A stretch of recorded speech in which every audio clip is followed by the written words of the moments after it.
दोस्तों, yes bank की बात करें तो स्टॉक के अंदर आज तूफानी तेजी देखने को मिल रही है।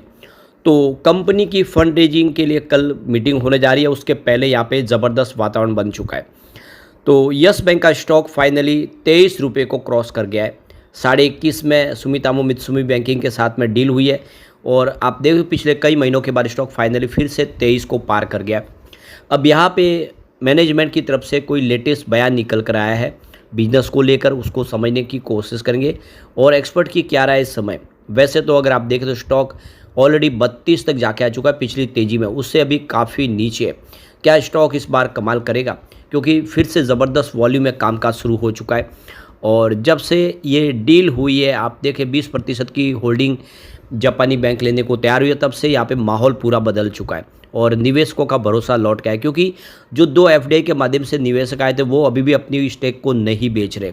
कालियर और एडवेंट ने अपनी होल्डिंग को बनाए रखने का फैसला किया है। ये बहुत बड़ा शुभ संकेत है, जिससे एक विश्वास बन रहा है कि निवेशक अभी यस बैंक के साथ बने हुए। ऐसे में क्या है आगे की रणनीति, उसको समझने की कोशिश करेंगे इस वीडियो के माध्यम से। लेकिन फ्रेंड्स, उससे पहले अगर आप पहली बार हमारे चैनल पे आए तो चैनल को सब्सक्राइब कर दीजिए, एक बेल आइकॉन दबा दीजिए ताकि जब भी नया वीडियो बने पहला नोटिफिकेशन आपको मिले। वीडियो पसंद आए तो लाइक से जरूर कीजिए। चलो फ्रेंड्स, वीडियो स्टार्ट करते हैं। मैं हूँ आपका दोस्त SB दवे और हमारे अपने चैनल ऑनलाइन कमाई में आपका बहुत बहुत स्वागत है। सबसे पहले BSE सेंसेक्स की बात कर ले तो आज 81,156 के स्तर पर इस समय 294 पॉइंट की गिरावट है, यानी 0.36% की गिरावट है।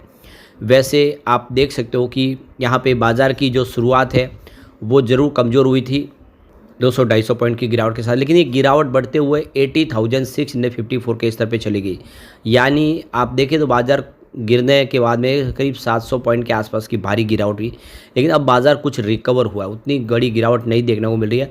निचले लेवल से खरीदारी आ रही है। निफ्टी बैंक इस समय लगभग फ्लैट हो चुका है 55,742 के स्तर पे, मात्र 0.0414% की हल्की सी गिरावट है। और निफ्टी प्राइवेट बैंक तो ग्रीन में आ चुका है 27,590 के स्तर पे 0.048% की तेज़ी, यानी ग्रीन आ चुका है। यस बैंक में आज तूफानी तेज़ी है 23.16 के आसपास समय आपको ट्रेड करता हुआ देखा देगा। यस बैंक जहाँ पे 7.82% की ज़बरदस्त तेज़ी है। यानी आज यस बैंक के स्टॉक की शुरुआत कमज़ोर हुई थी, गिरावट के साथ हुई थी, लेकिन उसके बाद में जम के खरीदारी शुरू हुई और बड़े फंड हाउस के खरीदारी के दम पे स्टॉक 7-8% दौड़ चुका है। पूरे बाजार में वॉल्यूम के मामले में नंबर 2 पे है यस बैंक, नंबर 1 पे रिलायंस पावर है और रिलायंस पावर में भी तूफानी तेज़ी बनी हुई है। अगर रिलायंस पावर के बारे में आपको जानना है तो ऑलरेडी हमारा इससे पहले वीडियो बन चुका है, तेज़ी के पीछे क्या वजह है और आगे की क्या संभावना है, वो सारी जानकारी आपको उस वीडियो के माध्यम से मिल जाएगी। अब यहाँ पे देख सकते हो कि बाज़ार में गिरावट का माहौल है, लेकिन यस बैंक कमाल कर रहा है।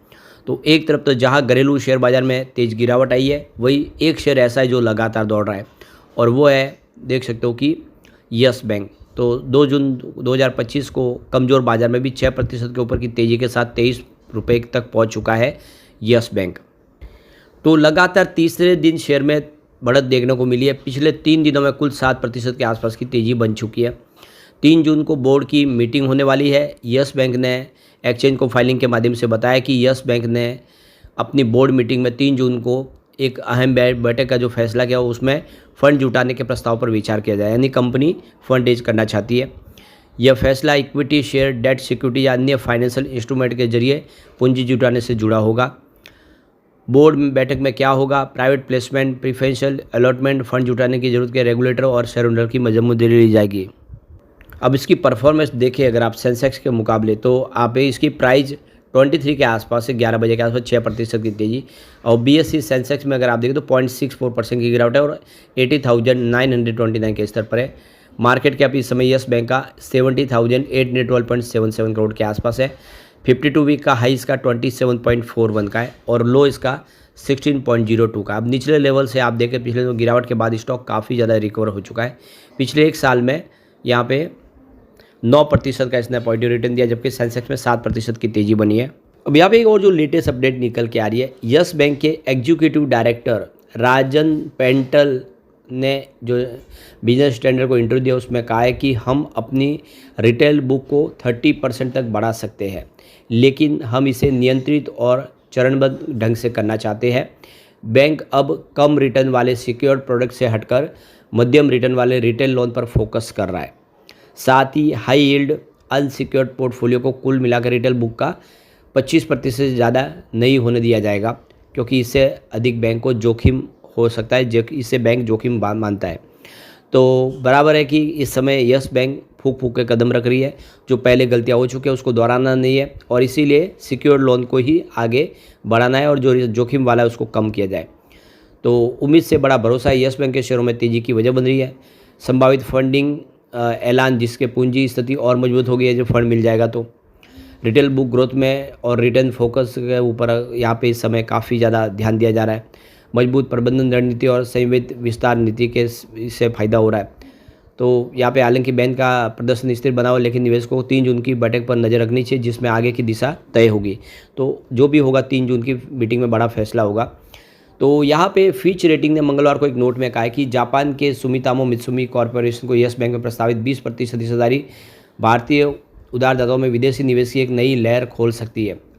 अगर भारतीय रिजर्व बैंक RBI संभावित मंजूरी की एक मिसाल कायम करती है तो भारतीय क्षेत्र में सीमा पार से बड़ा निवेश आ सकता है, क्योंकि 13,482 करोड़ का ये भारतीय सौदा, ये सबसे बड़ा सौदा है और यस बैंक को देख सकते हो कि प्रॉब्लम से बचाने के बाद ये डील हो रही है। तो आप देख सकते हो कि SBI और दूसरी बैंक अपनी हिस्सेदारी बेच रहे, जिससे अब निवेश के रास्ते खुलेंगे और दूसरी बैंकों में भी ऐसा ही निवेश आ सकता है, ये फिच रेटिंग का कहना है। तो देखो कि 9 मई को यस बैंक ने जो ऐलान किया उसमें SMBC ने 20% हिस्सेदारी लेने पर फैसला कर लिया, जिसमें स्टेट बैंक ऑफ इंडिया की 13% की हिस्सेदारी है और दूसरी 6% के आसपास की दूसरी बैंकों की हिस्सेदारी है। और कुल मिला के ये जो डील है ये 13,480 करोड़ की है, जहाँ पे ये सबसे बड़े निवेशक होंगे, 20% के आसपास की हिस्सेदारी होंगी। तो यहाँ पे SMBC 51% की स्टेक लेना चाहते हैं यस बैंक में, लेकिन जो RBI के रूल्स है उसके तहत जो उनकी वोटिंग राइट होंगे वो 26% ही होंगे, यानी उनका निर्णय यहाँ पे पूरी तरह से यहाँ पे लागू नहीं होगा। जो भी भारत के जो निवेश है उनके कहने के हिसाब से ही निर्णय लिए जाएंगे, ये बहुत बड़ी बात है। यानी 51% की स्टेक अगर होगी तब भी निर्णय उनका नहीं ही चलेगा, ये बात तो क्लियर है। अब यहाँ पे 2 जून की जो लेटेस्ट इकोनॉमिक टाइम्स की जो रिपोर्ट है उसमें कहा गया है कि SMBC इस समय यहाँ पे रिजर्व बैंक ऑफ इंडिया को लाइसेंस के लिए अप्रूव करने के लिए जा रहे हैं। तो ये देख लो कि उनकी जो होली ओन सब्सिडीज कंपनी है उसका वो लाइसेंस प्राप्त करना चाहते हैं। तो अभी रिसेंटली RBI ने देख सकते हो कि यहाँ पे परमिशन दी है NBD को, जिसमें IDBI बैंक के लिए वो एक अलग से वो सब्सिडीज कंपनी का गठन कर सके। तो ऐसा ही यहाँ पे चाहते हैं SMBC। इस बार यस बैंक ने बिजनेस भी बहुत ज़बरदस्त किया और इसका फ़ायदा उसके प्रॉफिट के हिसाब से इस रिजल्ट में देखने को मिला, जहाँ पे नेट प्रॉफिट 738 करोड़ तक पहुँच गया है और इसमें आप देखें तो 63% की ज़बरदस्त जंप देखने को मिली है। पिछले साल सेम क्वार्टर में 452 करोड़ के आसपास का प्रॉफिट था, तो काफ़ी ज़बरदस्त प्रॉफिट में वृद्धि हुई है। और इसका जो कंपनी का जो बैड प्रोविज़न है वो भी डिक्लाइन हुआ है। पहले आप देख सकते हो कि 471 करोड़ के आसपास जो गिर के 318 करोड़ के आसपास है। तो कंपनी का जो इस समय जो प्रोविज़न रख जा रहा है वो प्रोविज़न भी कम किया जा रहा है। यस बैंक की जो नेट इंटरेस्ट इनकम देखे तो उसमें भी अच्छी खासी वृद्धि देखे। डिपॉजिट अगर आप देखें तो 6% की वृद्धि के साथ 2276 करोड़ तक पहुंचा, जो पिछले एक साल पहले 2153 करोड़ के आसपास था। एसेट क्वालिटी में सुधार हुआ है। जो NPA अगर आप देखें तो वो कम हुआ है, ये देख सकते हो कि 0.03% पर आ चुका है, जो पिछले एक साल पहले 0.5% के आसपास था। तो NPA भी कम हो रहा है, एसेट क्वालिटी में जो सुधार हो रहा है और बिजनेस बढ़ रहा है, ये साबित कर रहा है कि आने वाले में यस बैंक कमाल कर सकता है। लेकिन फ्रेंड्स, कोई भी इन्वेस्टमेंट करने से पहले अपने फाइनेंशियल एडवाइजर से एडवाइस ले लें या अपना खुद का रिसर्च करें, क्योंकि मैंने वीडियो आपके एजुकेशनल पर्पज़ के लिए ही बनाया। वीडियो पसंद आए तो लाइक शेयर जरूर कीजिए और चैनल को सब्सक्राइब कर दीजिए। Thank you friends.